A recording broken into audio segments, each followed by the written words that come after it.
Alors, juste d'abord, pour commencer, raconte-nous un petit peu ta rencontre avec le patinage artistique. Le patinage artistique, j'ai commencé à l'âge de 5 ans. Donc, je suis venue avec les centres aérés et c'est vrai que ça m'a beaucoup plu. Donc j'ai dit à mes parents, je vais faire du patinage. Donc ils m'ont inscrit sagement et 15 ans après, enfin 14 ans après, j'y suis encore. Est-ce qu'il y a une personne en particulier qui t'a donné le goût pour le patinage artistique ou pas? De prime abord, non, j'y suis allée vraiment parce que j'aimais bien la vitesse, être casse-cou un petit peu, voilà, j'aime bien les sensations qu'apporte la glisse, et puis glisser sur la glace, tomber, se relever, c'était bien marrant.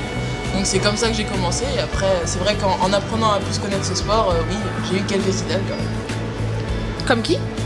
J'en ai beaucoup, parce que moi je me réfère pas forcément à une seule personne, mais par rapport aux qualités que chaque personne peut avoir. Donc c'est vrai qu'il y a eu Soraya Bonali, Philippe Candeloro, tous les grands patineurs français, Brian Joubert, et même ceux qui sont plus proches de ma génération, comme Flora Amodio, qui a été championne d'Europe il y a quelques années de ça.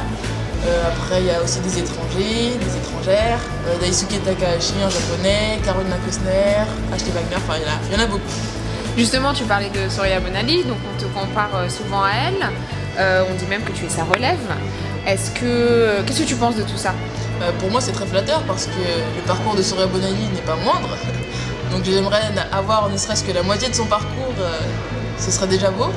Après, voilà, j'aimerais bien qu'on me connaisse aussi sous le nom de Maë-Bérénice Meïté. Donc c'est bien d'être comparé à Soraya, mais maintenant je veux me faire mon propre nom. Donc tu as commencé ici même à l'âge de 5 ans.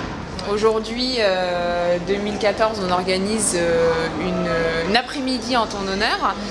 Si tu devais faire un mini bilan, quel serait-il? C'est une sacrée aventure quand même. Je me dis, voilà, on habite à Vitry, donc voilà, on se dit c'est la banlieue, donc qu'est-ce que je vais pouvoir faire? Voilà, je voulais faire du sport, je voulais pas rester chez moi, donc je me suis dit bon allez, patinage. Et aujourd'hui, je me dis, la ville de Vitry et l'association sportive de Vitry organisent un événement pour moi. Et ce que je peux dire de ce parcours, c'est que c'est juste une aventure exceptionnelle parce que des belles choses j'en ai vécues et j'espère en vivre encore, mais il n'y a pas de mots pour décrire en fait, faut le vivre pour comprendre. C'est une expérience unique. Quelle a été ta réaction lorsque tu as su que tu étais choisie pour les JO? Je réalise pas. Je réalise pas et je sais pas si j'arriverai à réaliser avant la fin des JO. Parce que c'est un rêve d'enfant en fait. On se dit, moi plus tard, je vais aller au championnat du monde, au championnat d'Europe et aux Jeux Olympiques. Mais entre le fait de le dire et de le vivre, il y a une très très grande différence. Et aujourd'hui, dire que je réalise, c'est un bien grand mot. Quel est ton état d'esprit avant d'aller à Sotchi, justement? Je pense pas au fait que ce soit les JO. Je me dis, bon bah voilà, c'est une compétition, certes très importante, mais je me dis que faut que je l'aborde comme toutes les autres compétitions que j'ai pu aborder depuis le début de cette saison. Tranquillement, posément, continuer de travailler, rester dans mon truc, même si c'est assez excitant et qu'on a hâte d'y être. Voilà, toujours aborder comme je l'ai fait depuis le début de la saison. Tu es donc championne de France, hein? Ça y est, oui.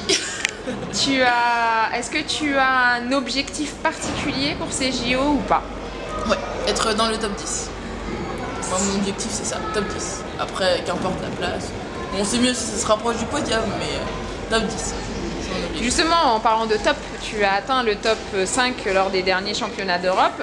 Aucune Française n'avait atteint cette place depuis 14 ans. Ouais. Tu es l'espoir du patinage français. Est-ce que c'est une bonne ou une mauvaise pression pour toi? Bah, ça dépend de la façon dont on le prend. Pour moi, pour ma part en tout cas, c'est une très bonne pression. Je me dis que bah, voilà, on a réussi à gravir des échelons avec mon professeur. Tous les efforts qu'on a pu faire depuis tout ce temps commencent à porter leurs fruits.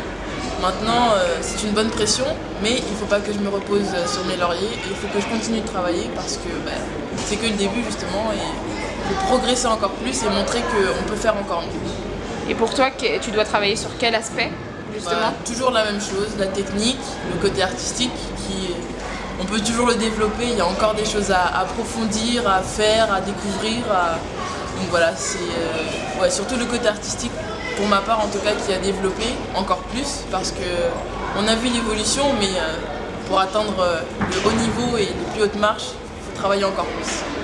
Tu es encore toute jeune, ouais. Mais aujourd'hui, pendant cette manifestation, on a vu des petites, vraiment toutes petites, avec des étoiles dans les yeux quand elles te voyaient. Qu'est-ce que ça te fait quand tu vois ces jeunes-là? Ça donne des frissons, on se dit que il y a quelques années, on était comme ça aussi, devant nos écrans télé, ou même quand on venait à la patinoire et qu'on voyait les grandes qui faisaient leurs belles arabesques et leurs belles pirouettes, on était aussi émerveillés. Et ça fait plaisir, ça fait plaisir, on se dit que il y a aussi des petites filles qui sont là et qui rêvent comme nous on a pu rêver il y a quelques années. Donc pourvu qu'elles aient le même parcours, voire même mieux que nous, si c'est possible. On va un peu vite en besogne, mais après les JO de Sotchi, il y a les championnats du monde parce que la saison n'est pas terminée. Donc on va s'y remettre dès le retour à Paris. On recommence l'entraînement. Très bien, écoute, on te souhaite bonne chance pour ces JO. Et comme tu l'auras sans doute compris, tout le peuple français est derrière toi. C'est gentil, merci. Merci en tout cas.